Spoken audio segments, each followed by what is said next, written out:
ഹരി ഓം നമഃ ശിവായ. എല്ലാ സനാതന സാരഥികൾക്കും ശ്രീശങ്കര മന്ത്രപരിചയം സെഗ്മെൻറ്റിലേക്ക് എളിയവൻ്റെ വലിയ സ്വാഗതം. നമസ്കാരം. ഇന്ന് ഞാൻ നിങ്ങളുമായി സംവാദം ചെയ്യാൻ ആഗ്രഹിക്കുന്ന വിഷയം ഒരു വ്യക്തിയുടെ ഒരാവശ്യപ്രകാരമാണ്. സ്വാമി ഒരു മന്ത്രവാദ ക്രിയകൾ, ദ്രാവിഡ കർമ്മങ്ങളോ ഒന്നും ഇപ്പോൾ അധികം പ്രസക്തി കൊടുക്കുന്നില്ലല്ലോ, എല്ലാം താന്ത്രിക പൂജകളാണല്ലോ, അല്ലെങ്കിൽ താന്ത്രിക മന്ത്രങ്ങളാണല്ലോ എന്നൊക്കെ ഒരാൾ ചോദിക്കുകയുണ്ടായി. അതിനൊരു കാരണം ചില ഇതൊക്കെ മിസ്യൂസ് ചെയ്യാൻ ചാൻസ് ഉണ്ട്. അതുകൊണ്ടാണ് ഇത്തരം കാര്യങ്ങൾക്ക് പ്രാമുഖ്യം കൊടുക്കാത്തത്. എന്നിരുന്നാലും അനവധി മന്ത്രങ്ങളിലെ ചെറിയ ചെറിയ ക്രിയകൾ ഞാൻ കാണിക്കാൻ എന്ന് ആ വ്യക്തിയോട് പറയുകയുണ്ടായി. അപ്പോൾ അതിൻ്റെ ഭാഗമായിട്ടാണ് ഇന്നൊരു ചെറിയൊരു ക്രിയ ഞാൻ പറഞ്ഞു തരുന്നത്. ഇത് മന്ത്രവാദ ക്രിയ എന്നൊക്കെ വേണമെങ്കിൽ പറയാം, ദ്രാവിഡ കർമ്മം എന്നൊക്കെ പറയാം. ഇത് സൽക്കർമ്മങ്ങൾക്ക് വേണ്ടിയേ ഉപയോഗിക്കാവൂ. ഒരു കാരണവശാലും ദുഷ്പ്രവൃത്തികൾക്കായിട്ട് ഇത് ഉപയോഗിക്കാതിരിക്കുക. അത് ഓട്ടോമാറ്റിക്കലി അങ്ങനെ ആയിത്തീരും എന്ന് എനിക്കറിയാം. എന്നിരുന്നാലും അങ്ങനെ ചെയ്യരുത്. ചെയ്താൽ താൻ നിരന്തരം ചെയ്യുന്ന കർമ്മത്തിൻ്റെ ഫലം നമ്മൾ തന്നെ അനുഭവിച്ച് തീരും എന്നുള്ള ആ കർമ്മഫലം നമ്മൾ ഓർക്കുക. അപ്പോൾ നല്ല ചിന്തയോടുകൂടി പഠിക്കുക, നല്ല ചിന്തയ്ക്ക് വേണ്ടി മാത്രം ഉപയോഗിക്കുക. ഇതൊരു സ്ത്രീവശ്യ മന്ത്രമാണ്. പരമേശ്വരൻ്റെ പ്രധാനമായിട്ടുള്ളതാണ് ദ്രാവിഡ മന്ത്രങ്ങളെല്ലാം തന്നെ. പരമേശ്വരൻ പാർവതിയും എന്നുള്ള സങ്കല്പങ്ങളൊക്കെ ദ്രാവിഡ കർമ്മത്തിലും മാന്ത്രിക കർമ്മത്തിലൊക്കെ ഒരുപാട് സ്ഥലങ്ങളിൽ കാണാൻ പറ്റും.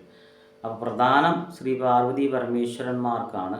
അവരുമായി ബന്ധപ്പെട്ട ഒരു സംഹിതാ മന്ത്രമാണ് ഇന്നത്തെ ഈ എപ്പിസോഡ്.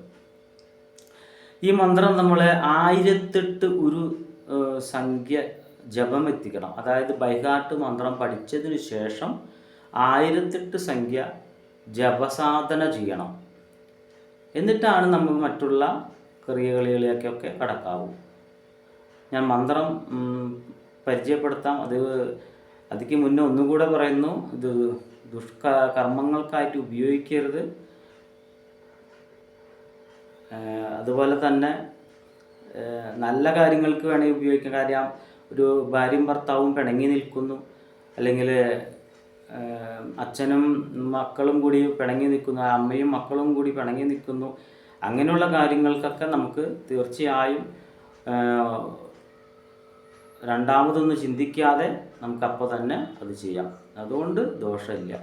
നല്ല കർമ്മങ്ങൾക്ക് ചെയ്യാവൂ. ചീത്ത കർമ്മങ്ങൾക്ക് ഒരു അന്യ സ്ത്രീയെ വശീകരിക്കണം അല്ലെങ്കിൽ അങ്ങനെയുള്ള കാര്യങ്ങളൊന്നും ഇതുകൊണ്ട് ചെയ്യരുത്. ചെയ്തു കഴിഞ്ഞാൽ അതിൻ്റെ ഒരു റിയാക്ഷൻ അത്ര തന്നെ വലുതായിരിക്കും. മന്ത്രം പറയാം. ഓം ചങ്കുശിം ശിവായ നമഃ. ഇതാണ് മന്ത്രം. ഈ മന്ത്രം നമ്മൾ 1008 ഉരു കഴിക്കണം.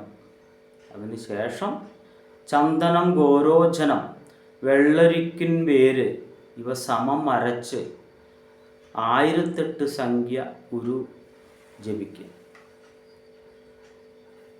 അപ്പോൾ അത് നമ്മളൊരു കൂട്ടാക്കി വീട്ടിൽ സൂക്ഷിക്കുക.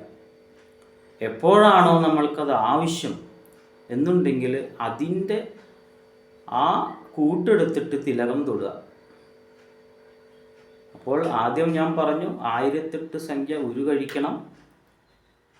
അതിനുശേഷം വെള്ളരിക്കിൻ വേരും ഗോരോചനം, ഞാൻ നേരത്തെ പറഞ്ഞ ഈ വെള്ളരിക്കിൻ വേരും ചന്ദനം എന്നൊക്കെ പറയുമ്പോൾ വളരെ നല്ല ചന്ദനം തന്നെ ആയിരിക്കണം. അതായത് നമ്മൾ ഈ കടയിൽ നിന്ന് മേടിക്കുന്ന ചന്ദനപ്പൊടിയോ കളപ്പപ്പൊടിയോ ആവരുത്. ഒറിജിനൽ ചന്ദനം തന്നെ. കൊച്ചു കഷ്ണത്തിന് വില കൂടും. ഒരു കുഞ്ഞ കഷ്ണത്തിന് തന്നെ 600-700 രൂപ വരും. അങ്ങനത്തെ ചന്ദനം ആയിരിക്കണം. എന്നിട്ട് ഗോരോചനം നമുക്ക് കടകളിൽ നിന്ന് ഫേമസ് പൂജാ കടകളിൽ നിന്നൊക്കെ വാങ്ങാൻ കിട്ടും. ഡ്യൂപ്ലിക്കേറ്റ് ഒക്കെ ഉണ്ട്. പക്ഷേ നല്ലത് തന്നെ മേടിക്കണം. പൈസ കൂടുതൽ കൊടുത്താലും കുഴപ്പമില്ല, നല്ലത് തന്നെ വാങ്ങാം. വെള്ളരിക്കും വേര് അതും പൂജാക്കടയിൽ നിന്ന് കിട്ടും. അത് നമ്മൾ നല്ലത് തന്നെ വാങ്ങിച്ചിട്ട് സമം എത്രയാണോ എടുക്കണമെന്ന് വെച്ചാൽ അത്രയും സമത്തിൽ എടുത്തുകൊണ്ട് വീണ്ടും 1008 സംഖ്യ ജപിച്ച് അത് നമ്മൾ സൂക്ഷിക്കുക. എന്നിട്ട് നമ്മൾക്ക് എപ്പോഴാണോ ആവശ്യം, ആ ആവശ്യം വരുന്ന ആ നേരത്ത് നമ്മൾ തൊടുക. അല്ലെങ്കിൽ നമ്മളുടെ ആരെങ്കിലും ആവശ്യം പറഞ്ഞു വരികയാണെങ്കിൽ അവർക്ക് കൊടുക്കുക. അപ്പോൾ അതിൻ്റെ ഫലം വളരെ എഫക്റ്റീവായിട്ട് നമുക്ക് കാണാൻ പറ്റും. മന്ത്രസാധന വളരെ കൃത്യമായിട്ട് ചെയ്യണം. ഗുരുവിൻ്റെ അനുഗ്രഹവും കൂടി വേണം. ഗുരുവിൽ നിന്ന് മന്ത്രങ്ങൾ സ്വീകരിക്കും വേണമെന്ന് ഓർമ്മപ്പെടുത്തിക്കൊണ്ട്, ഈ സ്ത്രീവശ്യ മന്ത്രം നിങ്ങൾക്ക് വലുതാണെന്ന് തോന്നുന്നുവെങ്കിൽ, ആ സ്നേഹം നിങ്ങൾ തിരിച്ചു തരാൻ ആഗ്രഹിക്കുന്നുവെങ്കിൽ അടിയൻ്റെ ചാനൽ സബ്സ്ക്രൈബ് ചെയ്തുകൊണ്ടായിരിക്കണമെന്ന് പരാശക്തി അമ്മയുടെ നാമത്തിൽ അപേക്ഷിച്ചുകൊണ്ട് നിർത്തുന്നു. ഓം ഹരി ഓം നമഃ ശിവായ.